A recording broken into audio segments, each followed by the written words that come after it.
Sejarah bendera merah putih ternyata bukan sekedar muncul jelang proklamasi.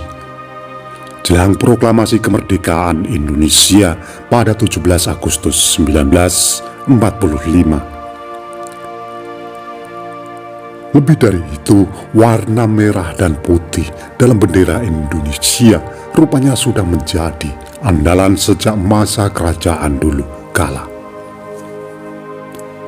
Nah, bagaimana sejarah bendera Indonesia?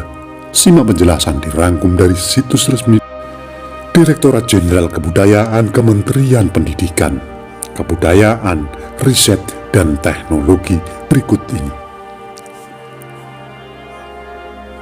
Sebelum melanjutkan nonton video ini, bagi yang suka dengan video-video kami, tolong bantu subscribe, like, komen, dan share. Bagi yang tidak suka, abaikan saja. Kami di sini tidak ada niat untuk menyudutkan orang-orang yang terlibat. Kami di sini tidak mengurangi atau menambah isi sumber untuk menjaga otentisitas sumber. Kami di sini hanya mengulang sejarah-sejarah yang sudah ada.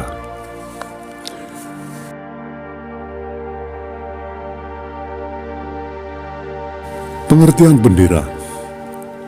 Bendera adalah lambang kebesaran, kewujudan, dan kedaulatan suatu wilayah atau negara. Maka dari itu, bendera negara tidak boleh digunakan dengan sembarangan. Dalam bahasa Inggris, bendera berarti flag, yang berasal dari kata flagen atau flagen, yang berarti mengibar atau mengapung di atas angin. Bendera sendiri sudah muncul sejak abad ke-16 dengan warna dan model yang beragam. Salah satu pengguna bendera dengan warna merah putih adalah dinasti Zhou di Cina. Arti bendera Indonesia. Bendera Indonesia disebut sebagai Sang Merah Putih. Bentuknya 4 persegi panjang dengan lebar berkisar 2 persegi, 2/3 dari ukuran panjangnya. Warnanya terdiri atas merah di bagian atas dan warna putih di bagian bawah. Kedua warna memiliki ukuran yang sama. Arti bendera merah putih, yaitu merah berarti berani dan putih berarti suci. Arti lain, merah melambangkan tubuh manusia, sementara putih melambangkan jiwa manusia. Keduanya saling melengkapi dan menyempurnakan Indonesia. Sejarah bendera merah putih.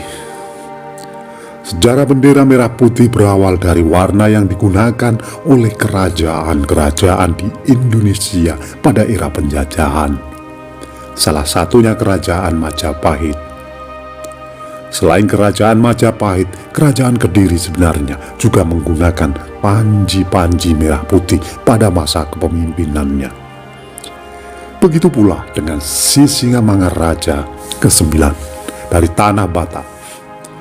Dia juga memakai warna merah putih sebagai warna bendera perangnya.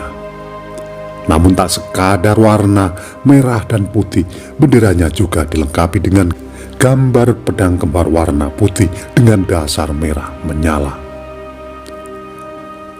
Begitu pula dengan Sisingamangaraja ke-12.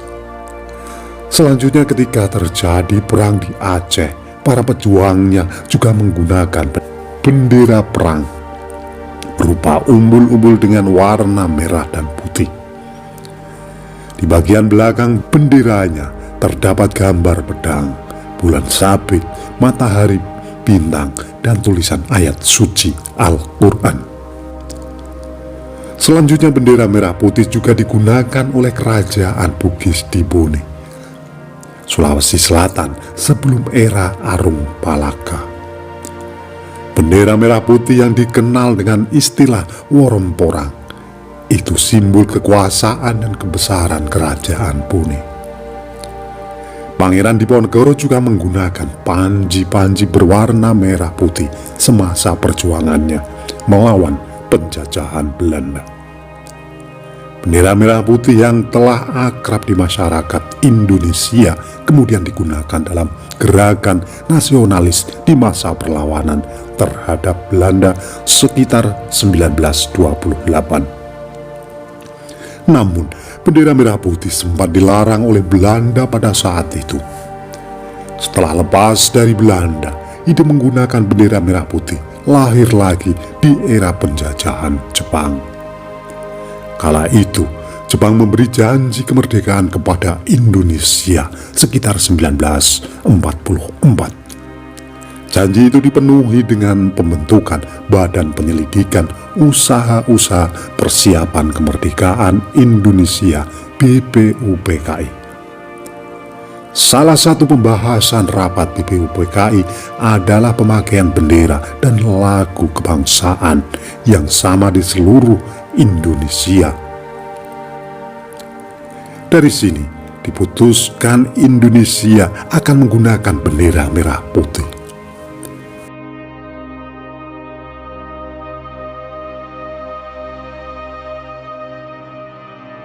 Orang yang menjahit bendera merah putih adalah Fatmawati setelah kembali ke Jakarta dari pengasingan di Bengkulu.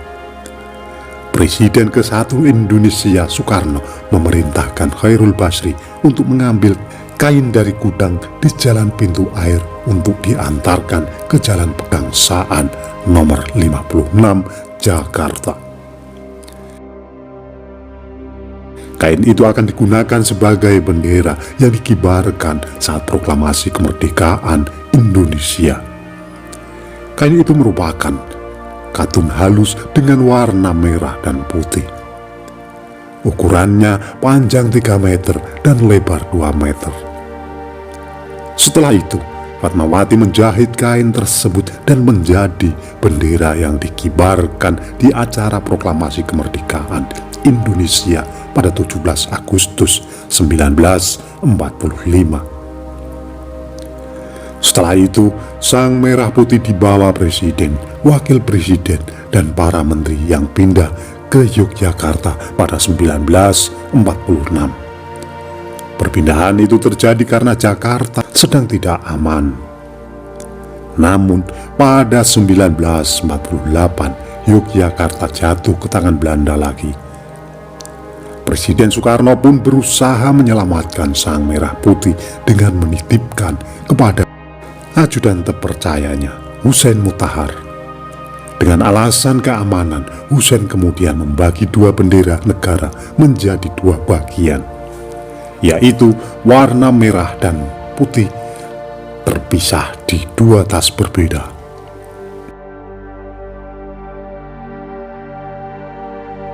Pada 1949, ketika Presiden Soekarno berada di pengasingan di Bangka Belitung, ia meminta kembali bendera itu dan menjahitnya lagi.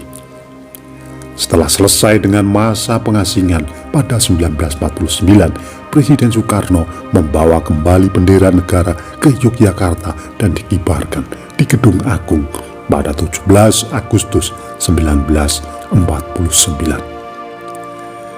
Pada 1958, sang merah putih ditetapkan menjadi bendera pusaka dan selalu dikibarkan setiap 17 Agustus atau peringatan Hari Kemerdekaan Indonesia di Istana Merdeka.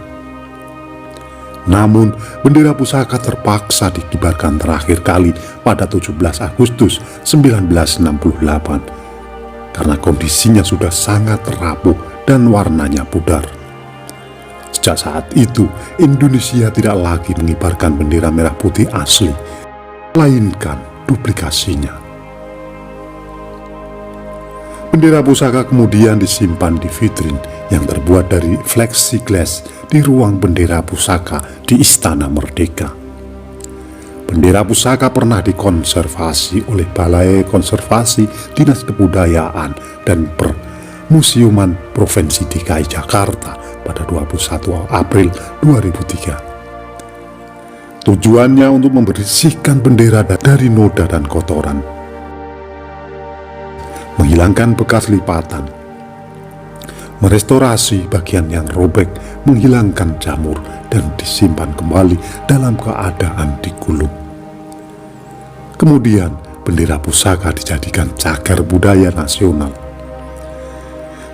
Itulah tadi ulasan singkat kami mengenai sejarah bendera merah putih, lambang kehormatan Indonesia. Apabila ada kesalahan dalam kami menyampaikan, mohon diluruskan dan mohon maaf. Terima kasih yang sudah menonton sampai selesai.